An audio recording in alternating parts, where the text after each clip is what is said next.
नमस्कार दोस्तों, कविता Yadav YouTube channel पर आप सभी का स्वागत है।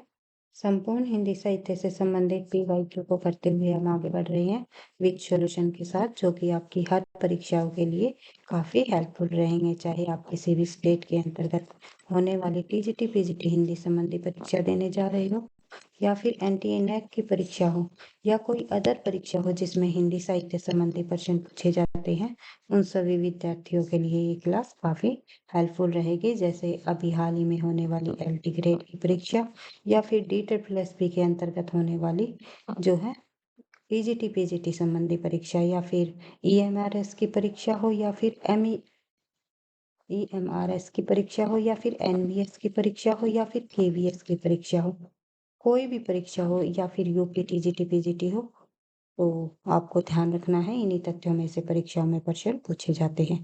तो ज़्यादा टाइम वेस्ट न करते हुए शुरुआत कर लेते हैं आज की क्लास की, क्योंकि आपको पता ही है निरंतर अभ्यास है सफलता का राज। सफलता का राज है निरंतर अभ्यास, तथ्यों के बार बार रिवीजन से ही आपको ये याद रह पाएंगे। तो देखते हैं प्रश्न नंबर 1 से।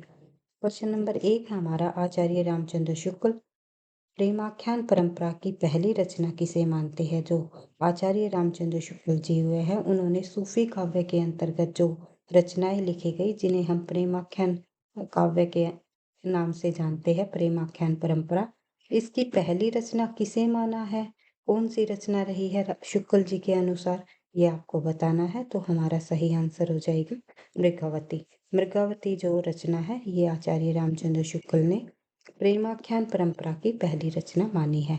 इसके अलावा और अन्य जो यहाँ पर ऑप्शन दिए हुए हैं इनके रचनाकार का, तो आपको पता ही है, सभी रचनाएं सूफी परंपरा से संबंधित है। तो चंदायन के रचनाकार कौन है? मुल्ला दाऊद। उसके अलावा हंसावली किसके द्वारा लिखी गई? सैयद के द्वारा। और जो है सत्यवती कथा ईश्वर दास जी की रचना है, ईश्वर दास। तो ये आपको ध्यान रखना है सभी रचना के रचनाकार और इनसे जुड़े हुए महत्वपूर्ण तथ्य। एक बार इस प्रश्न से संबंधित कुछ तथ्य हम देख लेते हैं। आचार्य रामचंद्र शुक्ल ने प्रेमाख्यान परंपरा की पहली रचना जो है कुतुब्बन, इस रचना के रचनाकार कौन है? मृगावती के। तो कुतुब्बन जी द्वारा रचित इसे ही जो है मृगावती को शुक्ल ने प्रेमाख्यान परंपरा की पहली रचना माना है। जबकि रामकुमार वर्मा के अनुसार जो मुल्ला दाऊद जी द्वारा रचित चंदायन है, उसको प्रथम प्रेमाख्यान माना गया है। उसके अलावा गणपति चंद्रगुप्त की बात करें तो इन्होंने कृत हंसावली को जो है पहली रचना माना है प्रेमाख्यान परंपरा की। और हजारी प्रसाद द्विवेदी ने ईश्वर दास कृत सत्यवती कथा को जो है प्रेमाख्यान परंपरा की पहली रचना माना है। अगर हमारा प्रश्न ये हो जाता कि कुतुब की रामचंद्र शुक्ल की बजाय आचार्य रामकुमार वर्मा जी लिख देते, रामकुमार वर्मा के अनुसार पहली रचना कौन सी मानी गई है प्रेमाख्यान परंपरा की, तो आंसर हो जाता हमारा चंदायन। अगर बात आती हमारी जो है हजारी प्रसाद की, तो उनके द्वारा ईश्वर दास द्वारा रचित सत्यवती कथा को माना गया है, और गणपति ने हंसावली को माना है। किसी भी प्रकार से प्रश्न पूछा जा सकता है। चारों रचनाएं ये जो है ये प्रेमाख्यान परंपरा की पहली रचना मानी गई है। यहाँ पर शुक्ल के अनुसार पूछा हुआ है, तो आंसर हो जाएगा हमारा मृगावती। इसके अलावा इन अन्य जो है रचनाकारों को भी, इन अन्य विद्वानों को भी आपको ध्यान रखना है किसके द्वारा इस रचना को प्रेमाख्यान परंपरा की पहली रचना माना गया है। आई होप आपको समझ आ रहा होगा जैसे जो मैं बताना चाहती हूँ, क्योंकि यहाँ आपसे जब रिटर्न में क्वेश्चन लिखोगे तो भी ये तथ्य आपको काम आएंगे। आप जैसे सूफी परंपरा के बारे में आप कुछ तथ्य लिख रहे हो, तो आपको डिटेल से ये लिखना पड़ेगा कि शुक्ल के अनुसार कौन सी प्रेमाख्यान परंपरा की रचना मानी गई, गणपति चंद्रगुप्त ने कौन सी मानी, रामकुमार वर्मा ने, हजारी प्रसाद द्विवेदी ने। इन्हीं सब विद्वानों के अनुसार आप जो है लिखोगे तो अच्छा रिस्पॉन्स होएगा और अच्छे मार्क्स मिलेंगे, सफलता के आप काफी पास होंगे। तो यह यानी कि मेरा कहने का मतलब यही है, तथ्यों की जब हम रिवीजन करते हैं तो बिल्कुल डिटेल से एक एक तथ्यों से कौन से संबंधित और अन्य महत्वपूर्ण बिंदुओं को भी बार बार रिवाइज करते हुए हम करने की कोशिश करते हैं, ताकि आपको जो है एमसीक्यूज के साथ साथ जो है आपकी थ्योरी संबंधी जो है सब्जेक्टिव की भी जो है अच्छे से आपकी तैयारी होती रहे। तो ये तथ्य आपके काफ़ी हेल्पफुल रहेंगे। तो देखते हैं नेक्स्ट क्वेश्चन, निम्नलिखित में से कासिम शाह की रचना है, तो कासिम शाह के द्वारा रचित जो रचना है उसका नाम बताना है। हंस जवाहिर, चंदायन, सत्यवती कथा, मृगावती। मृगावती आपने अभी देखा था, कुतुबन की रचना है, तो ये आपको ध्यान रखना है। चंदायन जो है मुल्ला दाऊद जी की रचना है। उसके अलावा सत्यवती कथा ईश्वर दास की रचना है, और हंस जवाहिर किसकी है? कासिम शाह की रचना है। तो ये आपको ध्यान रखना है। देखते हैं इससे जुड़े हुए कुछ तथ्य। हंस जवाहिर रचना कासिम शाह की है।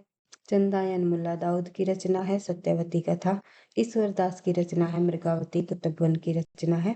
ये सभी कवि भक्ति काल के सूफी काव्य धारा के कवि है, ये आपको पता ही है। आचार्य रामचंद्र शुक्ल ने कुतुबन को प्रेम मार्गी शाखा का प्रथम कवि माना है। प्रेम मार्गी शाखा का प्रथम कवि किसे माना शुक्ल ने? तो कुतुबन को। और प्रेमाख्यान परंपरा की पहली रचना भी इनके द्वारा जो लिखी गई मृगावती, उसको माना आचार्य रामचंद्र शुक्ल जी ने। तो ध्यान रखना है। आगे बढ़ते हैं नेक्स्ट क्वेश्चन, निम्नलिखित में से कौन सा कथन पद्मावत के बारे में सही नहीं है? जो पद्मावत रचना लिखी गई किसके द्वारा? जयश्री जी द्वारा लिखी गई सूफी काव्य परंपरा की ही रचना है ये, और इसके बारे में कथन सही नहीं है, ये हमें देखना है। इसमें प्रेम के लोक धर्मी स्वरूप का चित्रण हुआ है, बिल्कुल सही है। इसमें दोहा चौपाई शैली अपनाई गई है, ये भी बिल्कुल सही है। यह भारतीय लोक कथा पर आधारित प्रबंधात्मक काव्य है। जितनी भी हमारी रचनाएं लिखी गई है सूफी संबंधी, सूफी प्रेमाख्यान जो परंपरा से संबंधित जो रचनाएं रही है, हंसावली, चित्रावली, कुतुब, मृगावती, और जो है और अन्य रचनाएं, जितनी भी रचनाएं हैं हमारी, तो वे सभी की सभी भारतीय लोक कथा पर आधारित रचनाएं हैं, ये आपको ध्यान रखना है। भारतीय लोक कथा की भारतीय जो घरानों की जो कहानियां हैं उनको आधार बना करके ये रचनाएं लिखी गई है। पद्मावत की काव्य शैली प्रौढ़ और गंभीर नहीं है, तो ये आपको ध्यान रखना है। ये प्रौढ़ और गंभीर है पद्मावत की काव्य शैली। आंसर हो जाएगा हमारा डी। डी हमारा आंसर हो जाएगा। आगे देख लेते हैं इससे जुड़े हुए कुछ और अन्य तथ्य। पद्मावत की काव्य शैली प्रौढ़ एवं गंभीर नहीं है, यह कथन पद्मावत के बारे में सही नहीं है। शेष कथन इसमें प्रेम के लोक धर्मी स्वरूप का चित्रण हुआ है, इसमें दोहा चौपाई शैली अपनाई गई है, यह भारतीय लोक कथा पर आधारित है, प्रबंध काव्य है। अगर रिटर्न में भी आप इस प्रश्न को लिखते हो, पद्मावत से संबंधित कोई प्रश्न आ जाए, तो ये सभी तथ्य आपको लिखना होगा और इनकी विशेषताएं लिखनी होगी। तो इस तरह आपको अपनी तैयारी को धार लगानी है, भाई धीरे धीरे आगे बढ़ाते रहना है। तो आगे बढ़ते हैं नेक्स्ट क्वेश्चन। और किसी भी प्रकार का कोई डाउट हो तो आप जो है कमेंट बॉक्स में लिख करके पूछ सकते हैं, मैं उसी के अकॉर्डिंग आपकी क्लास लाने की पूरी कोशिश करूंगी। भक्तिकालीन किस काव्य धारा में परमात्मा को स्त्री तथा आत्मा को पुरुष रूप में जो है चित्रित किया है? भक्तिकालीन किस काव्य धारा में परमात्मा को तो क्या माना है?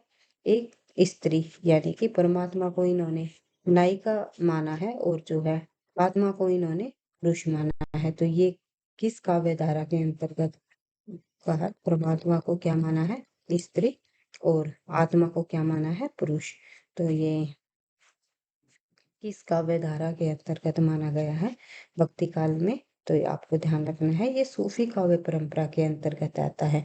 और संत काव्य में इसका उल्टा हो जाता है। संत काव्य के अंतर्गत परमात्मा को तो जो है नायक माना है, स्वयं को जो है नायिका माना है। तो सूफी और संत काव्य एक दूसरे के विपरीत है। इससे संबंधित और अन्य तथ्य हम देख लेते हैं, बात कर लेते हैं। भक्ति काल काव्य धारा में परमात्मा को जो है स्त्री, एक सेकेंड, परमात्मा को स्त्री तथा जो है आत्मा को पुरुष के रूप में चित्रित किया है। किस काव्य धारा में? सूफी काव्य धारा में। और सूफी कवि की प्रेम पद्धति में इश्क मिजाजी यानी लौकिक प्रेम से इश्क हकीकी यानी अलौकिक प्रेम तक पहुंचने की कोशिश की है। सूफी सिद्धांत में इस हकीकी तक पहुंचने के लिए साधक को निम्नलिखित चरण और अवस्थाओं से गुजरना पड़ता है। तो कौन कौन सी अवस्थाएं है ये हम देख लेते हैं। मनुष्य के 4 विभाग है, साधक की 4 अवस्थाएं मानी गई है। नंबर 1, जैसे नफ्स विषय भोग वृत्ति इंद्रिय है, रूह आत्मा और चित है, कल्प जो है हृदय बताया गया है, अकल बुद्धि को बताया गया है। इसके अलावा ये साधक की 4 अवस्थाएं परीक्षाओं में पूछी जाती है, जो कि शरीयत, तरीकत, हकीकत और मारिफत नाम से जानी जाती है। शरीयत का मतलब है धर्म ग्रंथों का विधि निषेध करना। ये पूछ लिया जाता है इनमें से शरीयत का अर्थ क्या है, तरीकत क्या है, हकीकत क्या है, मारिफत क्या है, या फिर साधक की सूफी काव्य परंपरा के अंतर्गत साधक की 4 अवस्थाएं कौन सी है। इस प्रकार से प्रश्नों को पूछा जाता है। तो आपको इन चारों अवस्थाओं को ध्यान रखना है। शरीयत धर्म ग्रंथों का विधि निषेध, तरीकत हृदय की शुद्धता और हकीकत भक्ति उपासना से सत्यबोध। मारिफत का मतलब है सिद्धावस्था या आत्मा परमात्मा मिलन। आगे बढ़ते हैं, नेक्स्ट क्वेश्चन हमारा देख लेते हैं। नेक्स्ट क्वेश्चन में दिया गया है भाई, एक सेकेंड।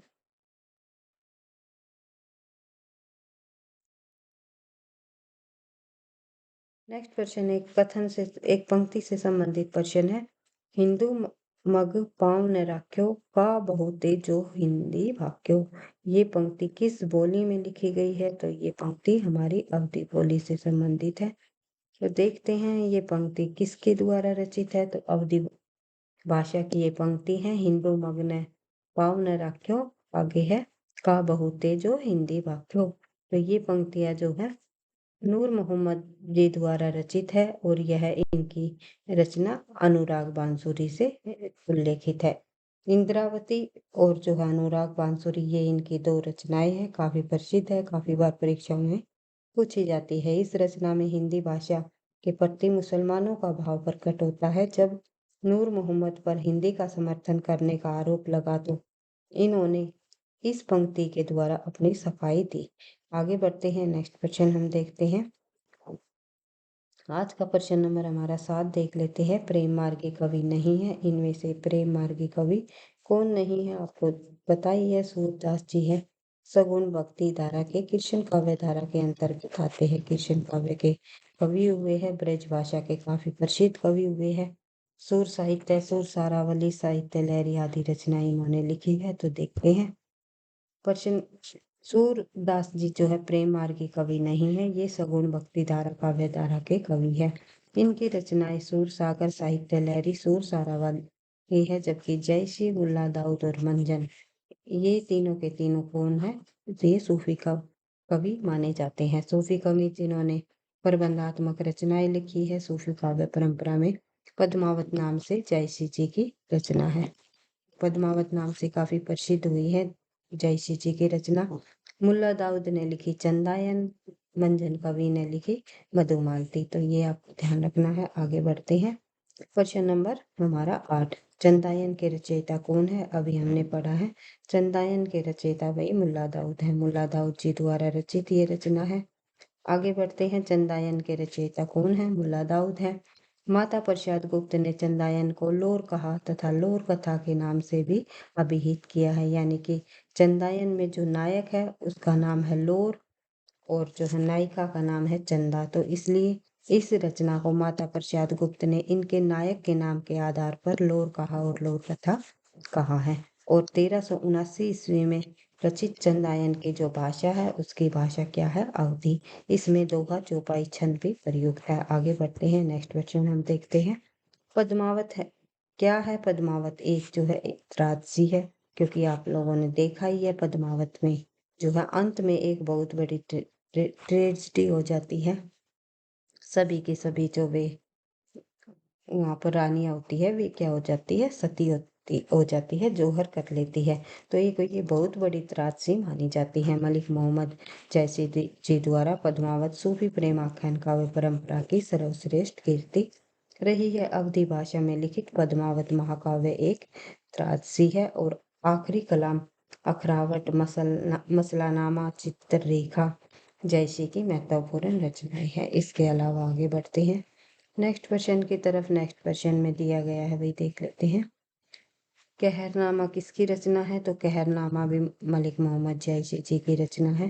कहरनामा के अलावा पद्मावत, अखरावत, आखिरी कलाम, चित्ररेखा तथा मसलानामा मध्यकालीन प्रेम का आख्यान सूफी काव्य परंपरा के अग्रणी कवि मलिक मोहम्मद जैशी जी की रचनाएं है। चंदायन, जिसे लोर कहा या लोर कथा नाम से भी जाना जाता है, और ये नाम किसने दिया? माता प्रसाद गुप्त ने। बार बार आप रिवाइज करोगे तो ही याद रह पाएंगे। मुल्ला दाऊद की जो चंदायन किसके द्वारा रचित है? मुल्ला दाऊद द्वारा। मृगावती जो रचना है वो सूफी काव्य परंपरा की प्रथम रचना मानी गई है। किसके द्वारा? आचार्य रामचंद्र शुक्ल जी द्वारा। तो ये कुतुबन की प्रसिद्ध रचनाएं है। आगे बढ़ते हैं, प्रश्न नंबर 11।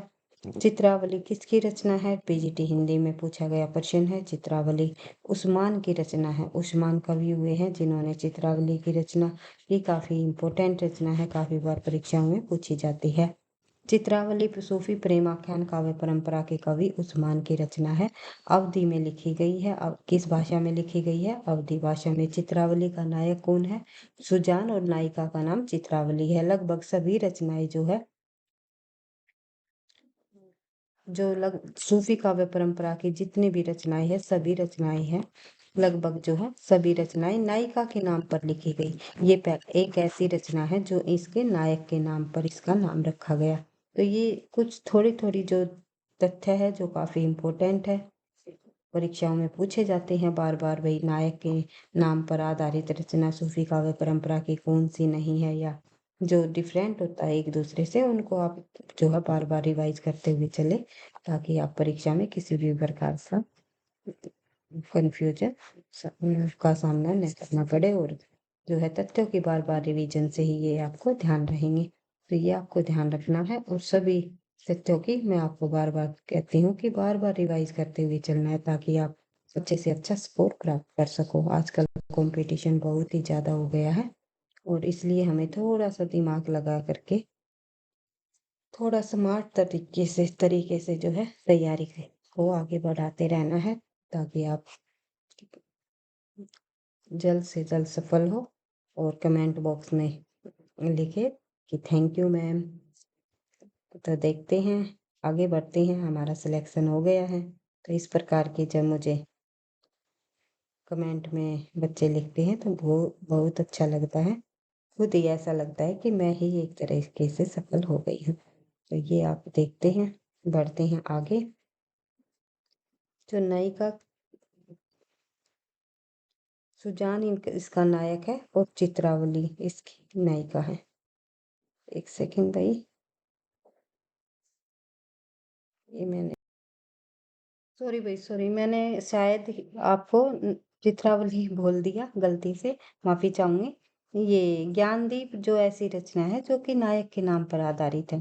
तो यहाँ पर आपको ध्यान रखना है, मुझे थोड़ा सा जल्दबाजी में ये शब्द चित्रावली आप बोल दिया।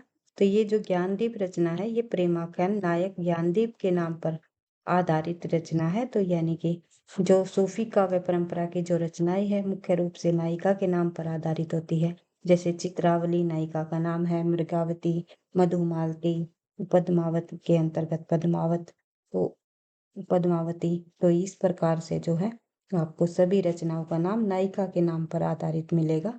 लेकिन ज्ञानदीप जो रचना है, ये शेख नवी जी द्वारा रचित एक नायक के नाम पर आधारित रचना है। और इसकी नायिका कौन है ज्ञानदीप की? तो नायिका का नाम पूछा जाता है देवयानी। कासिम शाह की जो रचना है हंस जवाहिर के नायक कौन है? हंस। और जो है नायिका का नाम है जवाहिर। दोनों के नाम पर ये रचना लिखी गई। तो ये तथ्य, इस प्रकार के तथ्य आपको ध्यान रखने हैं। माफी चाहूंगी, गलती से चित्रावली मैंने बोल दिया। तो आगे बढ़ते हैं। नूर मोहम्मद की जो रचना है, नूर मोहम्मद द्वारा अनुराग बांसुरी और इंद्रावती, ये दो रचनाएं लिखी गई। आगे बढ़ते हैं, नेक्स्ट क्वेश्चन। पद्मावत की विधा क्या है? तो पद्मावत की विधा निम्नलिखित में से पद्मावत एक प्रबंध काव्य है। तो आगे बढ़ते हैं। भक्ति काल की प्रेमाख्यान काव्य परंपरा के अग्रणी कवि मलिक मोहम्मद जैशी पद्मावत प्रबंध काव्य है।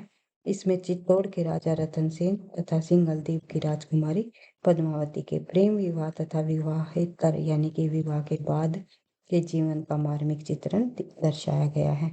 पद्मावत महाकाव्य के अतिरिक्त जयसी ने अखरावत, आखिरी कलाम, चित्ररेखा, कहरनामा तथा मसलानामा नामक काव्य ग्रंथों की रचना की है। आगे बढ़ते हैं। नेक्स्ट क्वेश्चन, निम्नलिखित में से ज्ञानदीप की रचना का नाम बताइए। तो ज्ञानदीप की रचना अभी हमने पढ़ी थी, शेख नवी जी द्वारा रचित है, जो कि एक नायक के नाम पर आधारित ये रचना है, तो आपको ध्यान रखना है। आगे बढ़ते हैं। नेक्स्ट पर अन्य तथ्य हम देखते हैं। ज्ञानदीप का रचनाकाल और कुछ रचनाकार, ये सभी तथ्य देख लेते हैं। ये आपको बिल्कुल याद कर लेना है, क्योंकि कई बार परीक्षाओं में आजकल प्रकाशन वर्ष या सन से भी संबंधित प्रश्न पूछे जाने लगे हैं।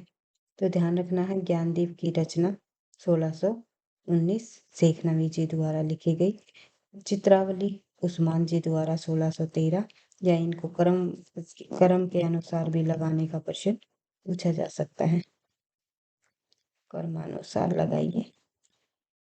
और जो है हंस जवाहिर के रचयिता 1731, कासिम अनुराग बांसुरी 1764, नूर मोहम्मद इंद्रावती 1744, नूर मोहम्मद, ये सभी का सूफी काव्य परंपरा की रचनाएं हैं। इन सभी रचनाओं में अवधी भाषा का प्रयोग हुआ है और दोहा, चौपाई, छंद।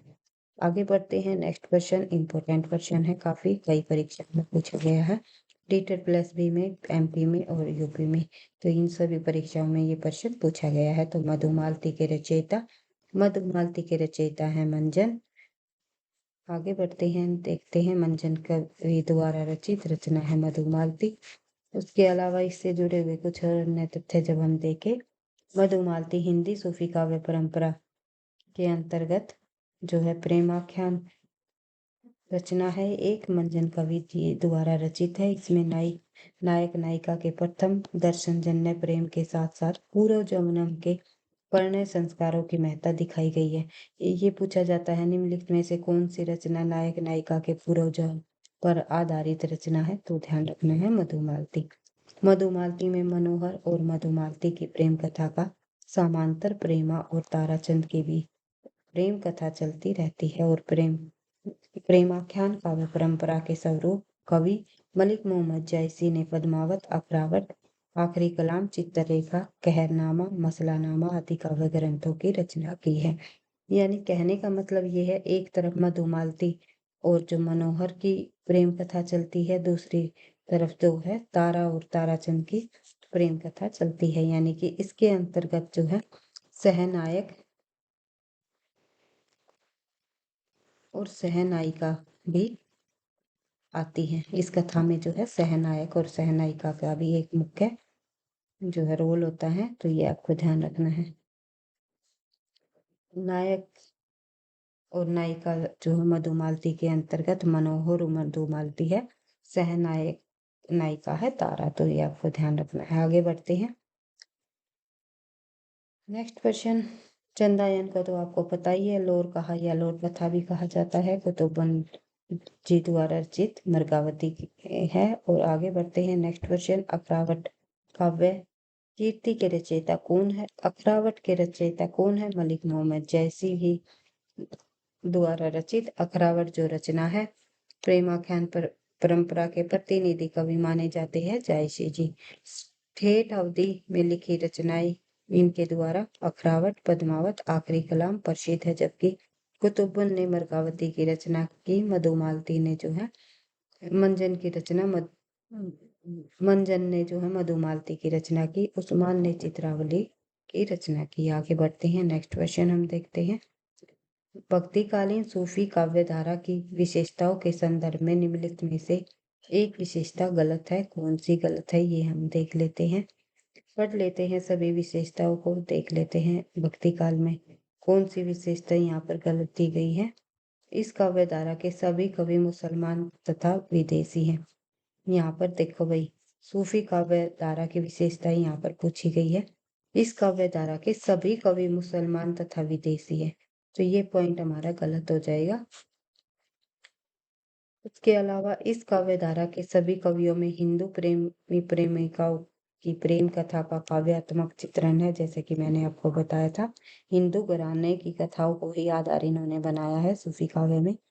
इस काव्य धारा के कवियों ने अवधी व राजस्थानी में रचनाएं की, बिल्कुल सही है। अवधी भाषा में भी काफी सारी रचनाएं जो है अवधी भाषा में की गई है। एक दो रचना राजस्थानी भाषा में भी हुई है। आगे बढ़ते हैं। इस काव्य धारा के कवियों ने सिर्फ प्रबंधात्मक काव्य की रचना की, तो इन्होंने प्रबंधात्मक काव्य ही लिखे हैं। ये भी पॉइंट हमारा सही है। आंसर हो जाएगा हमारा ए। आगे बढ़ते हैं तो देखते हैं, भक्तिकालीन सूफी काव्य धारा के संदर्भ में यह भ्रांति थी कि इस काव्य धारा से संबंधित सभी कवि मुसलमान व विदेशी थे। जब इस परंपरा के केवल 6-7 काव्य ग्रंथ उपलब्ध थे जिनके रचनाकार मुसलमान थे, किंतु अब सूफी परंपरा के 50 से अधिक कवियों के अस्तित्व पता चला है, जिसमें अधिकांश हिंदू थे। अतः सूफी कवियों ने हिंदी प्रेमिकाओं की पौराणिक कथाओं तथा कथा साहित्य से प्राप्त कथानक रूढ़ि का काव्यात्मक चित्रण किया है, और इस काव्य धारा के कवियों ने अवधि के अतिरिक्त ब्रजभाषा व राजस्थानी में भी रचनाएं की है। सूफी काव्य धारा के कवियों ने सिर्फ प्रबंधात्मक काव्य ही लिखे हैं, तो ये आपको ध्यान रखना है। मुख्य विशेषता है प्रबंधात्मक काव्य लिखे हैं इनके द्वारा। नेक्स्ट क्वेश्चन हम देखते हैं, निम्नलिखित में से किस कवि ने सिर्फ अवधी भाषा में ही रचनाएं की? और केवल अवधी भाषा में रचना करने वाले कवि इनमें से जो है जयसी जी हुए हैं, सूफी काव्य परंपरा के अंतर्गत आते हैं। कबीर की भाषा को तो आपको पता ही है, किसी ने पंचमैली खिचड़ी कहा है, किसी ने सदुकड़ी कहा है, तो किसी ने इसे वाणी का डायरेक्टर कहा है। सूरदास की भाषा जो है ब्रज भाषा रही है अधिकतर। तुलसीदास ने ब्रज तथा अवधी दोनों भाषा में रचनाएं की है, तो ध्यान रखना है। जयसी ने केवल अवधी भाषा में ही रचना लिखी है। आगे बढ़ते हैं, नेक्स्ट क्वेश्चन हम देखते हैं, भक्ति काल के सूफी प्रेमाख्यान काव्य परंपरा के सर्वप्रथम कवि मलिक मोहम्मद जैसी ने अपनी रचनाओं में सिर्फ अवधी भाषा का प्रयोग किया है। अवधी भाषा के प्रयोग की दृष्टि से जयसी रामचरितमानस के प्रणेता गोस्वामी के पथ प्रदर्शक थे। पद्मावत, अखरावट, आखिरी कलाम, कहरानामा, चित्ररेखा, मसलानामा और कहनावत जयसी की प्रमुख कृतियां हैं। तो ये सभी रचनाएं जयसी जी की याद रखनी है। आगे बढ़ते हैं नेक्स्ट क्वेश्चन की तरफ। नेक्स्ट क्वेश्चन में क्या दिया गया है देख लेते हैं भाई, एक सेकेंड। रोज तुल क्या रोजतुल हकायक के रचयिता कौन है? तो रोजतुल हकायक जो रचना है ये नूर मोहम्मद जी की रचना है। तो आगे देखते हैं, इससे जुड़े हुए कुछ और अन्य तथ्य। ये रोजतुल हकायक भी रचना भी नूर मोहम्मद जी की पूछ ली गई है। इसके अलावा इंद्रावती और अनुराग बांसुरी, ये तो काफी इंपॉर्टेंट है, ये दोनों रचनाएं बार बार पूछी जाती है। तो इंद्रावती 1744 ईस्वी नूर मोहम्मद जी की रचना है। अनुराग बांसुरी भी नूर मोहम्मद जी की रचना है। चित्रावली उस्मान जी की रचना है। ज्ञानदीप शेखनवी की रचना है। और हंस जवाहिर जो है कासिम साद जी द्वारा रचित रचना है। नूर मोहम्मद की रोजतुल हकायक नाम से जो है ग्रंथ है कि ये फारसी भाषा में लिखा गया ग्रंथ है। उसके अलावा इनकी अन्य रचनाएं आप लोगों ने देख ही ली, नूर मोहम्मद की दो अन्य रचनाएं इंद्रावती और अनुराग बांसुरी। आगे बढ़ते हैं, नेक्स्ट क्वेश्चन हम देखते हैं। नेक्स्ट क्वेश्चन में दिया गया है, हिंदी भाषा में रचना करने पर किस सूफी कवि को मुसलमानों का उपालम सुनने को मिला था? तो ध्यान रखना है, हिंदी भाषा में रचना करने पर किस सूफी कवि को मुसलमानों का उपालम सुना था? तो आंसर हो जाएगा हमारा नूर मोहम्मद। तो नूर मोहम्मद को मुसलमानों का उपालम सुनने को मिला था। इंद्रावती व अनुराग बांसुरी इनके द्वारा रचित ग्रंथ है। इनका एक अन्य ग्रंथ फारसी भाषा में रोजतुल हकायक भी है। आगे बढ़ते हैं, सुमेलित कीजिए, हमें इन रचना काल से सुमेलित करना है। तो देखते हैं, पद्मावत की रचना 1540 में हुई। उसके अलावा चंदायन 1379 में, ये बिल्कुल सही है। और मृगावती की रचना जो है कब की गई? मृगावती, एक सेकेंड भाई, मृगावती की रचना 1503 और मधुमालती 1545। ये सभी सही यहाँ पर सुमेलित किए हुए हैं 1, 2, 3, 4 सही आंसर हो जाएगा हमारा। चंदायन के रचनाकार मुल्ला दाऊद है, मृगावती के कुतुबुन है, मधुमालती के मंझन है और पद्मावत के जयसी है। आंसर हो जाएगा हमारा बी। आगे बढ़ते हैं तो आप लोग इनके रचनाकारों को भी रिवाइज कर सकते हो। चंदायन 1379, मुल्ला दाऊद मृगावती 1503, कुतुबन मधुमालती 1545, मंजन कवि, पद्मावत 1540, जयसी कवि। आगे बढ़ते हैं। आचार्य रामचंद्र शुक्ल के अनुसार मृगावती का जो काल है वो 1501 बताया गया है और इन्होंने ये इसे सूफी काव्य प्रेमाख्यान परंपरा की पहली रचना भी स्वीकार किया है। आगे बढ़ते हैं, देखते हैं नेक्स्ट क्वेश्चन। निम्नलिखित कवियों में से किसने प्रेमाख्यान काव्य की रचना नहीं की?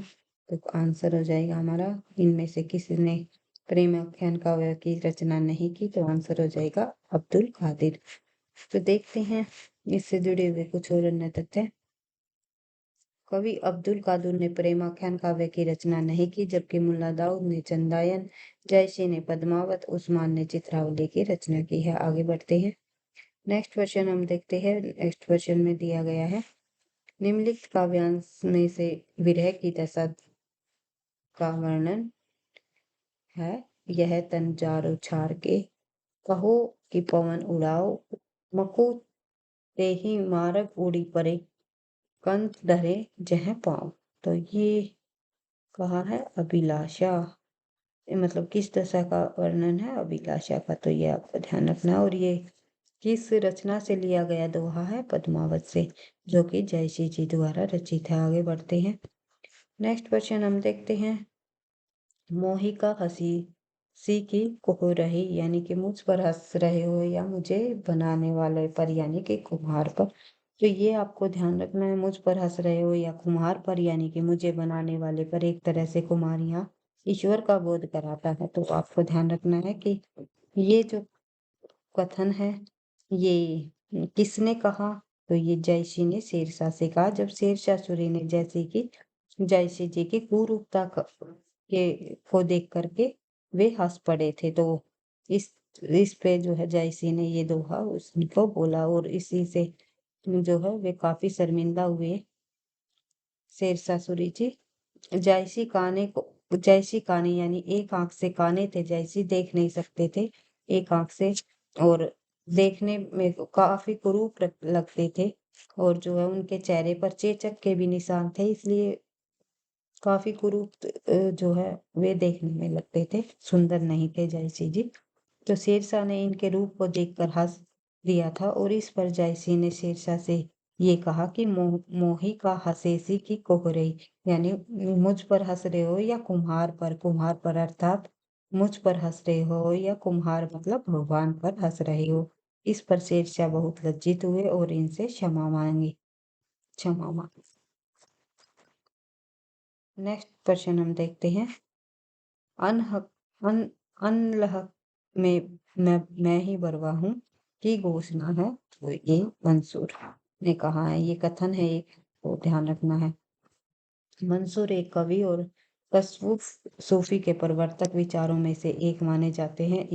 इनको सन 1922 में अब्बासी खलीफा अल मुकदर के आदेश पर बहुत पड़ताल करने के बाद फांसी लटका दिया था और इनको अनहलक यानी कि मैं ही बर्मा हूँ के लिए जाना जाता है, जो भारतीय अद्वैतवाद के इब्राहिम सिंह के बहुत करीब थे।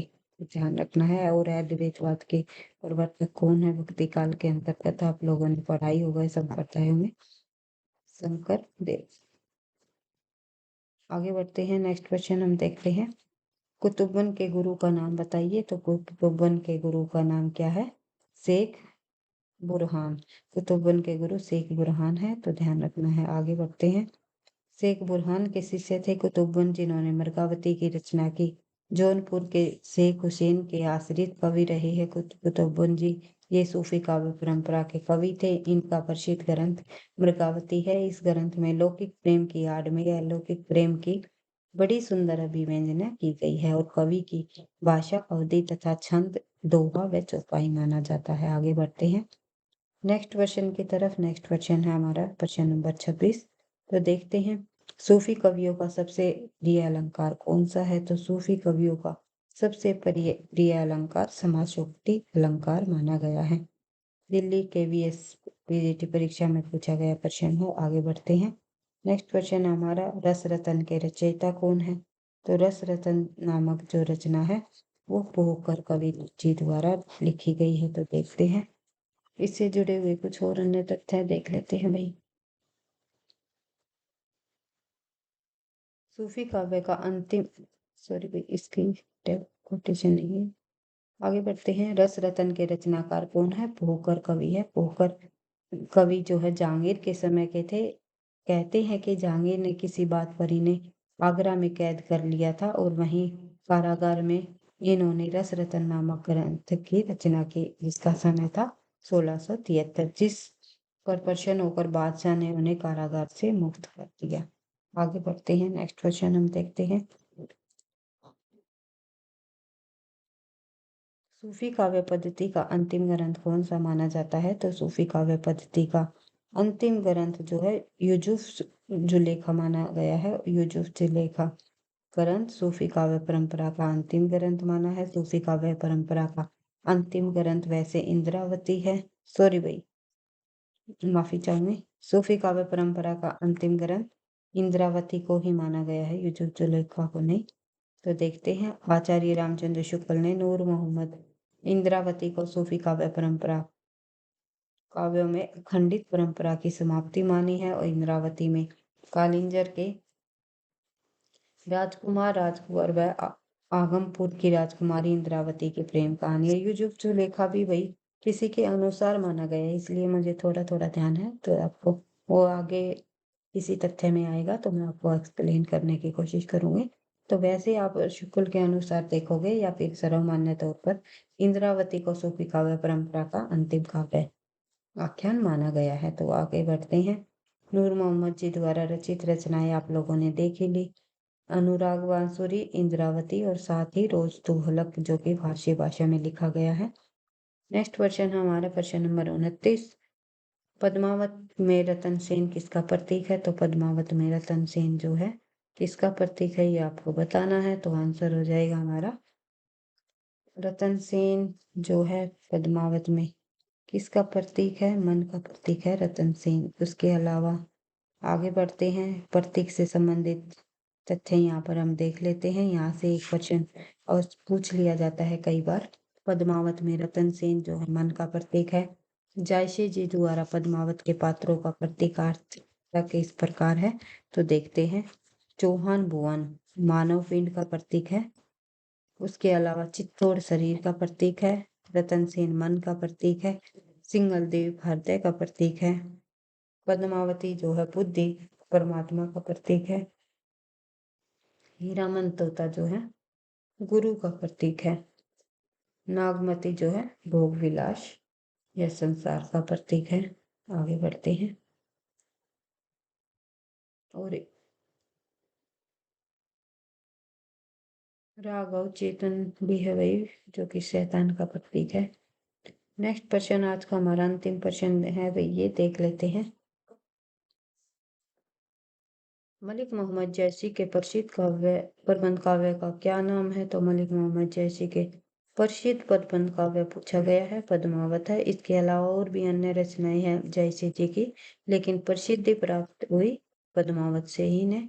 मृगावती जो रचना है वो किसकी है, कुतुबन की रचना है। इसके अलावा मधुमालती जो है मंझन कवि की रचना है। और परमाल रासो जो है जगनिक की रचना है। ये रासो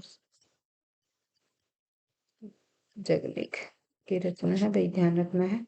और ये रासो काव्य परंपरा के अंतर्गत आता है जिसे आल्याखंड नाम से भी जाना जाता है। आगे बढ़ते हैं। मलिक मोहम्मद जैसी के प्रसिद्ध प्रबंध काव्य का नाम पद्मावत है। पद्मावत में कुल 57 खंड है। इनका प्रिय अलंकार उत्प्रेक्षा है।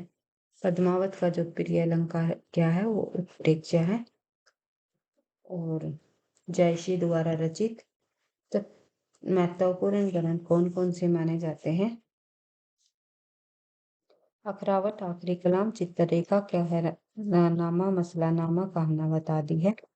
मृगावती के रचनाकार कुतुबुन मधुमालती के रचनाकार मंजन कवि, परमाल रासों के रचनाकार जगनिक कवि है, जिसे आल्हा खान नाम से भी जाना जाता है। तो आई होप आपको वीडियो पसंद आई होगी। तथ्यों की आपकी रिवीजन जो मैंने आपसे यहाँ पर कराई है, तो आपको परीक्षा में अवश्य ही हेल्प करेगी। तो वीडियो पसंद आई तो लाइक करना, दोस्तों के साथ शेयर करना, चैनल पर पहली बार हो तो सब्सक्राइब कर लेना, ताकि नोटिफिकेशन आपको समय पर मिलता रहे। पढ़ते रहना, आगे बढ़ते रहना। फिर मिलते हैं और अन्य महत्वपूर्ण प्रश्नों के साथ नेक्स्ट क्लास में। जल्दी मिलेंगे, थोड़ी मैराथन क्लास करने की कोशिश करेंगे, ताकि आपको अधिक से अधिक इन वीडियो के से फायदा मिल सके। तो प्लीज़ वीडियो को आप जो है लाइक के साथ साथ कमेंट भी अवश्य किया करो, ताकि मुझे भी नेक्स्ट क्लास बनाने का मोटिवेशन मिलता रहे। थैंक यू, धन्यवाद।